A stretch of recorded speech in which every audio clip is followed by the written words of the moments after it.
Dr. James Woodward. And he gets up there and says, "What the hell's going on here?" He said, "I have been to the narcotics office 10 times in the last 2 years, and they didn't say peep to me about this drug, this narcotic that's causing such trouble and wreaking such havoc." He said, "Tell me, if it's such a problem in the prisons, why isn't anybody from the prison board here talking about it? If such a problem exists in the schools, how come somebody from the education department hasn't come and talked about it? In fact, I've done a little research of my own, and what's this bill about? Why has this thing been cooked up in secret? You know, what is going on here? There's something strange." And, well, they were completely unwilling to listen to the American Medical Association.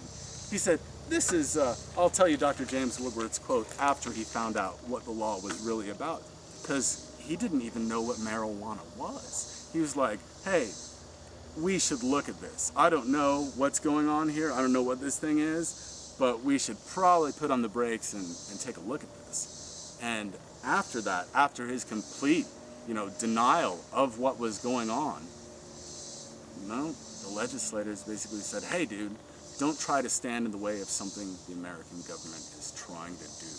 We don't have selfish motives in this. We're trying to get this done for a reason." And so passed there, and as it went on to the, I guess it would be the floor of the Senate, House of Representatives, some bunch of monkeys talking about stuff. But as soon as it got there, they said, what did the head of the AMA, what did the American Medical Association say about it?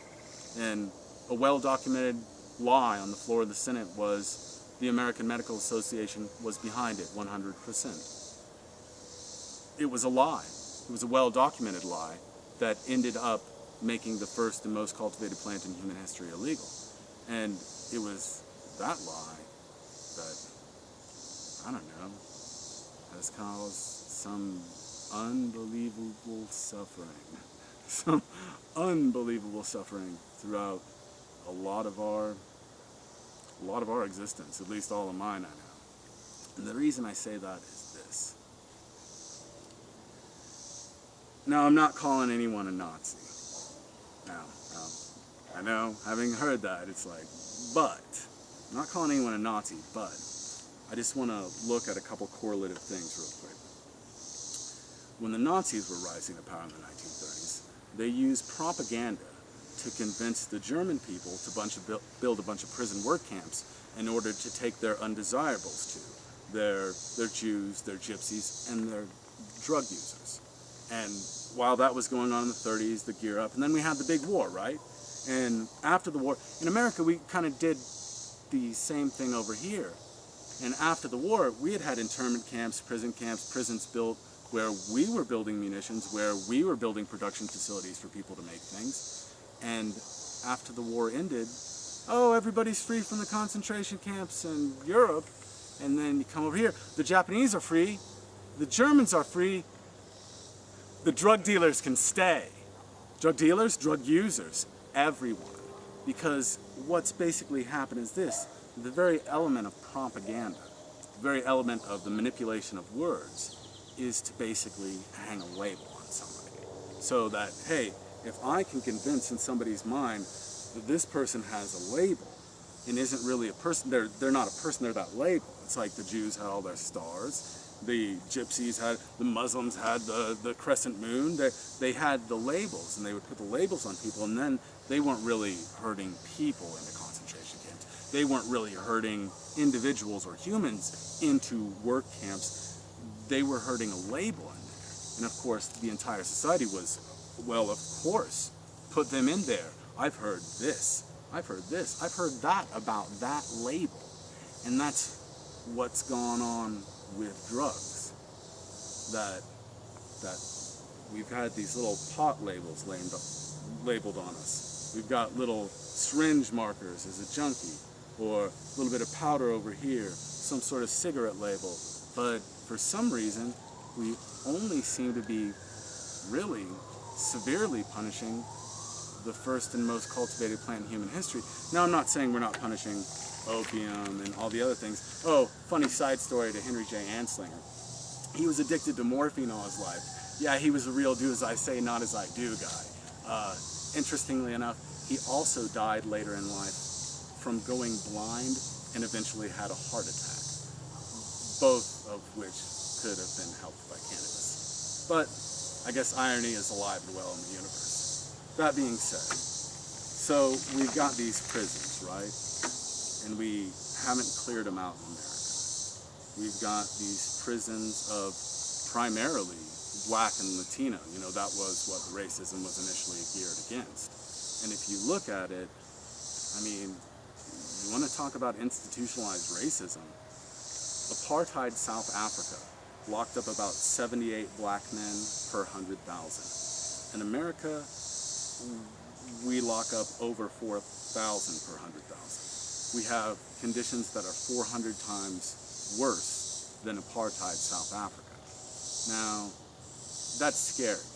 And what else is scary to me is that whenever people were doing these things and they were rebranding words, sometimes they forgot to rebrand words. Like, of course, the Nazis would get all of their prisoners from the ghettos. Oh, yeah, most of our prison populations come from the ghettos too. And not the fun like, in the ghetto, not like the Elvis kind, not the, well, I guess it would be the Elvis kind. The cesspools that we like to stick our poor in and oppress. And that's really what's going on when we go through and we reap all those poor people to go work, is we're kind of harvesting that area. And the reason I say the poor are the ones that are reaped is because time and time again you hear countless stories. If somebody rich gets caught with anything, they're not going anywhere. They're not going to jail.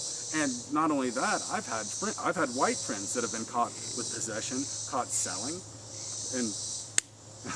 and I've had Black friends that do a couple of years in jail for possession. Now, that's not right. It's not right. And I'm still not calling anyone Nazis. I'm gonna get to it. So, what's happened is these three men, with the help of a bunch of wealthy industrialists, of course it's the wealthy industrialists that kind of funded Hitler and his thing too. So these three men, William Randolph Hearst, Lamont DuPont, and Henry J. Anslinger, created this machine of fear, this machine of ignorance, of deception. And they turned the machine on, and they convinced everybody that this is real, this is real. And if you look, Henry J. Anslinger spent the last half of his life trying to suppress every medical report that came out showing and proving the benefit of cannabis. And so what's happened is it's almost like the end of The Wizard of Oz, where Dorothy goes up and it's all very scary, very and then she goes up there and pulls the curtain over, and there's the wizard just pulling the controls, just trying to scare everybody with a bunch of nonsense. But in this case, and this is why I'm not calling anybody a Nazi, we were all misled. We were all deceived. The generation that's here now is not the generation that came up with this great lie. We're the ones that are living in the shadows of its ghost. And so it's almost like Dorothy pulled out that curtain, and instead of there being a wizard, there were just three old corpses dead and holding the machine on the on switch. You know, we have the ability to shut this thing off. And the reason we shut it off is because if somebody doesn't want to work, you don't make them work. It's called slavery. If you take somebody, you're a worthless eater, you're gonna work. It's called slavery. You don't capture people and make them work. And what do we make in our military institutions? Oh, Unicor. Unicor is great. I just got to go on a tangent about this. Unicor makes the fleet solutions for our military, right? So they're making a lot of weapons of war. They also make all the tables and chairs for our public institutions. Now, the funny thing about this is